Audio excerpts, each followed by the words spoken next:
الآن نريد أن نراجع سائر الروايات التي تتحدث عن رزية الخميس لكي نستكشف عبارة هذا الوقح الحقيقية. ما هي العبارة الحقيقية التي قالها عمر بن الخطاب عليه لعائن الله؟ أيضا نذهب إلى سائر الروايات فنستخرج رواية من صحيح البخاري، هذه المرة في الجزء الرابع في الصفحة 31، وكذا رواها مسلم في صحيحه في الجزء الخامس الصفحة 76 عن ابن عباس أنه قال: يوم الخميس وما يوم الخميس. بدأ ابن عباس يقول، يذكر يوم الخميس وهو يتحسر يتألم على ما وقع في يوم الخميس، فيقول: يوم الخميس وما يوم الخميس. ثم بكى حتى خضب دمعه الحصباء. دمع ابن عباس من كثرة بكائه خضب الحصباء، خضب الأرض والحصى التي كانت تحته إلى هذه الدرجة، غرق الأرض دمعه هذا من شدة البكاء. ومن هنا نعلم بأن الذي جرى في يوم الخميس لم يكن أمرا هينا، وإنما كان رزية عظمى، الرزية كل الرزية، يوم الخميس وما يوم الخميس. فانظروا أيها المسلمون أي جرم ارتكبه عمر بن الخطاب في ذلك اليوم، هذا الجرم الذي دفع ابن عباس لأن يبكي كل هذا البكاء المرير. عن ابن عباس أنه قال: يوم الخميس وما يوم الخميس. ثم بكى حتى خضب دمعه الحصباء، فقال: اشتد برسول الله وجعه يوم الخميس، فقال: ائتوني بكتاب أكتب لكم كتابا لن تضلوا بعده أبدا. فتنازعوا، تنازع من كان حول رسول الله من أصحابه العدول الأتقياء البررة، كما يصورهم أهل عامة المخالفين، أن هؤلاء كانوا قمما شامخة، كانوا يسارعون إلى تنفيذ أوامر رسول الله. وين رسول الله في حال المرض، ولم يستحوا في أن يتصدوا له ويؤذوه ويتنازعوا عنده، مع العلم أنه لا يجوز التنازع عند نبي من الأنبياء، هذا حرام من أكبر المحرمات بنص ابن عباس الذي يرويه البخاري ومسلم. فتنازعوا ولا ينبغي عند نبي تنازع. لو أن المخالفين يتدبروا فقط في هذه الروايات لعلموا بأن اعتقادهم بنظرية عدالة الصحابة هذه هو اعتقاد واهن زائف تافه سخيف. لو تدبروا في هذه الروايات فإن هذه الروايات التي يروونها بأنفسهم تنسف هذا الاعتقاد جملة وتفصيلا. فتنازعوا ولا ينبغي عند نبي تنازع، فقالوا: هجر رسول الله. الله أكبر، هذه كلمة تزلزل عرش الله. هذه هي العبارة الحقيقية التي صدرت من عمر وحزبه في ذلك اليوم. هذه هي اللفظة والكلمة الحقيقية التي صدرت من عمر وعصابته في بيت رسول الله في رزية الخميس، أنهم قالوا: هجر رسول الله، يعني هذا رسول الله، خرف رسول الله، بدأ يهذي. أنت تخيل الموقف، رسول الله ممدد على فراشه من شدة المرض بأبي هو وأمي، جماعة حول بدلا من أن يخففوا عنه، بدلا من أن يقبلوا يديه ورجليه، رسول الله يطلب منهم أن يأتوه بكتاب حتى يكتب لهم ما يعصمهم من الضلال، وإذا بهم هكذا يشيرون. يأتي عمر ويشير هو ومن معه يقولون اتركوه، لا تقدموا له كتابا. هجر رسول الله، خرف. هذا يخرف، هذا لا تسمعون كلام. هذه الكلمة تكفي شرعا للحكم بقتل عمر بن الخطاب، إذ تجاسر على رسول الله كل هذا التجاسر. وبعد هذا يطالبنا المخالفون بأن نتولى هذه الشخصية الحقيرة السافلة الوضيعة التي تتجاوز على حرمة رسول الله وكرامته. فقالوا هجر رسول الله. من القائل؟ طبعا عمر بن الخطاب، لأنه تبين في الروايات السابقة أنه هو كان قائد حملة التمرد والعصيان على رسول الله. ماذا كانت تقول الروايات السابقة؟ كانت تقول وفي البيت رجال فيهم عمر بن الخطاب فقال عمر إن رسول الله قد غلبه الوجع. هاي العبارة المخففة لعبارته الحقيقية هجر رسول الله. ثم تمضي الرواية فتقول فاختلف أهل البيت فاختصموا، فمنهم من يقول قربوا يكتب لكم رسول الله كتابا لن تضلوا بعده، ومنهم من يقول ما قال عمر.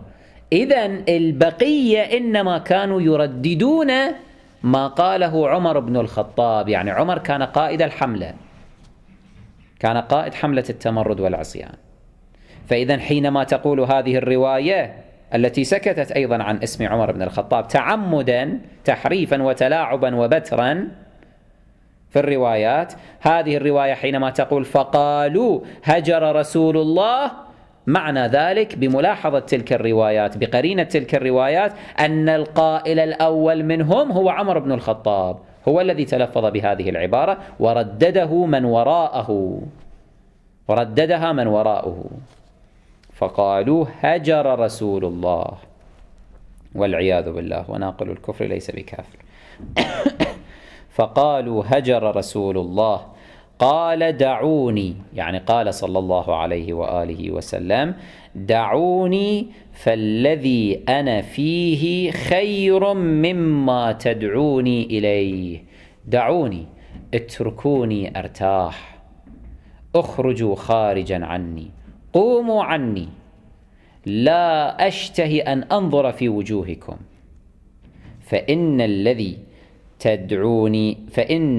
فالذي أنا فيه حالي هذه من المرض، من معاناتي للمرض، خير مما تدعوني إليه، خير مما تريدونه مني، من أن أتجاوز عن كتابة ذلك الكتاب وأن أتراجع عن استخلاف علي بن أبي طالب صلوات الله عليهما.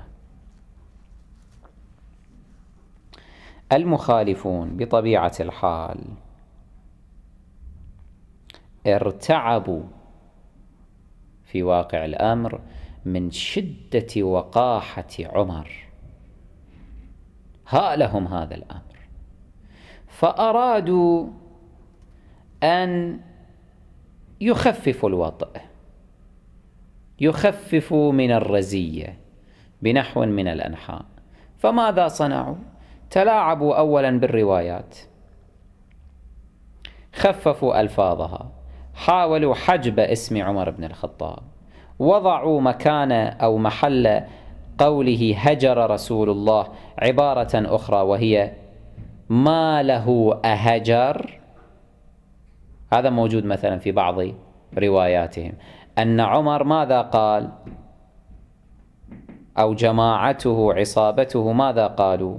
قالوا ما له أهجر، يعني على نحو الاستفهام، وليس على نحو الإخبار أنه بالفعل هجر كما ورد في رواية البخاري ومسلم السابقة التي ذكرناها، فقالوا هجر رسول الله.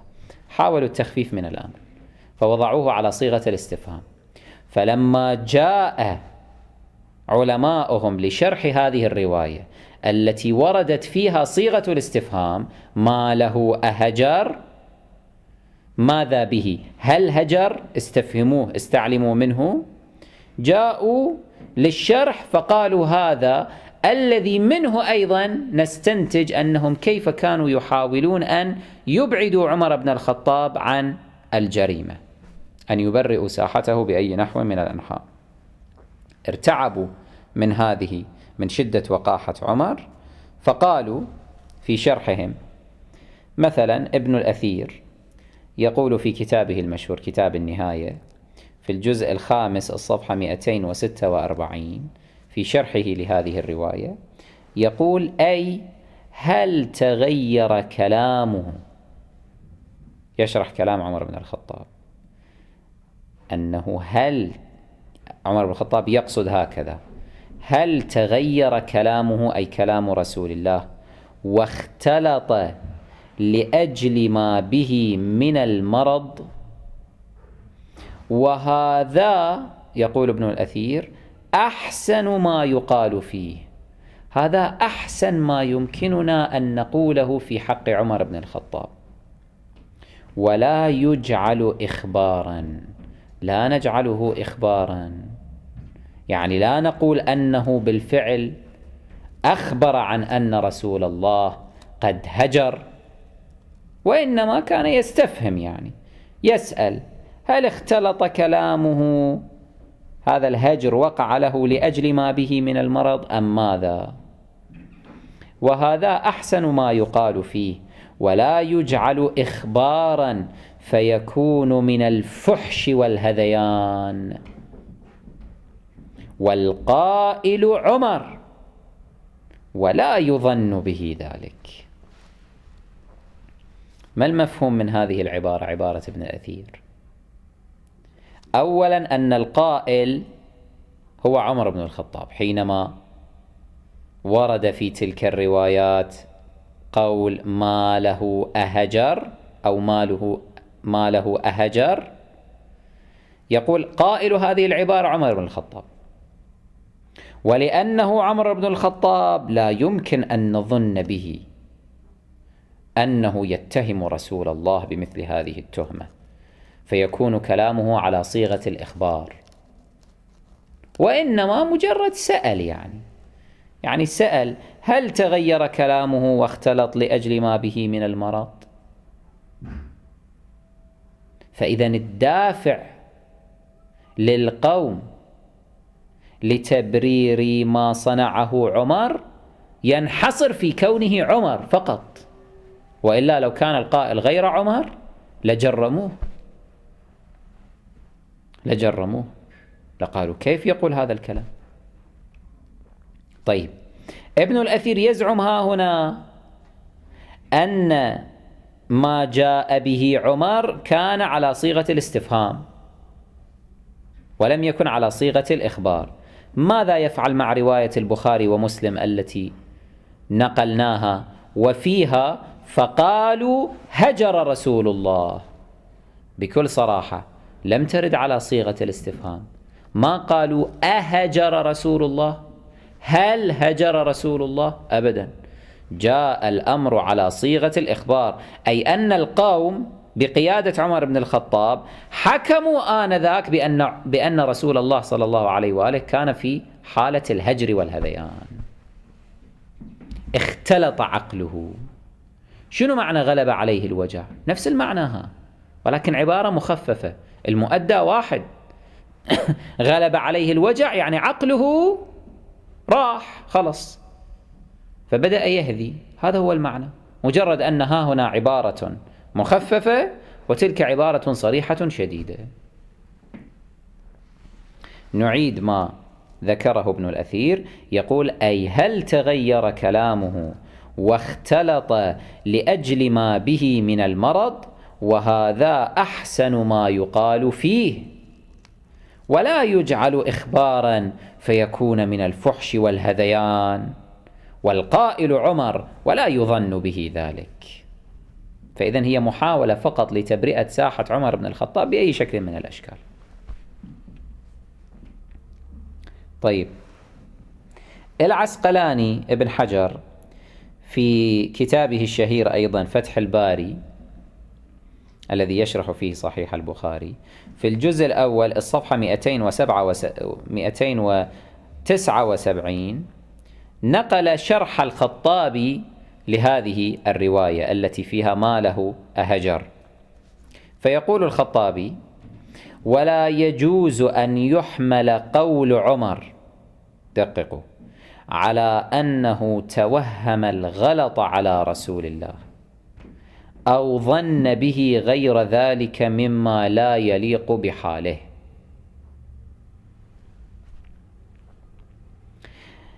لا يمكن لنا، لا يجوز لنا أن نحمل قول عمر على أن عمر ظن أو توهم الغلط على رسول الله، أن رسول الله قد بدأ يغلط في كلامه، بدأ كلامه يصبح كلاما مختلطا، يعني فيه هذيان، فيه هجر. لا نقول بأن عمر بالفعل ظن ذلك أو توهم هذا الأمر على رسول الله. لماذا؟ لأن هذا الأمر لا يليق بحال عمر فقط، وكأن عمر كان على طول الخط مسلما لأمر رسول الله، كأنه عمر ما تجاوز على رسول الله قبل ذلك، والحال أنه كما نقلنا سابقا في المحاضرات السابقة أنه طالما تجاوز على رسول الله وعصاه وتمرد عليه. وأبرز الأمثلة على ذلك قضية صلح الحديبية وصلاة النبي صلى الله عليه وآله على عبد الله بن أبي بن سلول لعنه الله، كيف أن الرجل جاء وتمرد على رسول الله كل تمرد. حتى في الروايات التي تذكر قضية صلاة النبي على عبد الله بن أبي وكيف أن عمر اعترض عليه، يذكرون أن عمر جاء وشد رسول الله من ردائه، جذبه من ثوبه. إذا لم تسموا هذا، إذا لا تسمون هذا عصيانا، فما هو العصيان؟ هذا يليق بحال عمر، لكن أنه يقول هجر رسول الله على نحو الإخبار لا يليق بحاله. لا لا لا لا، لا يجوز أن نقول أن عمر توهم ذلك على رسول الله. شنو هالمسخرة هاي؟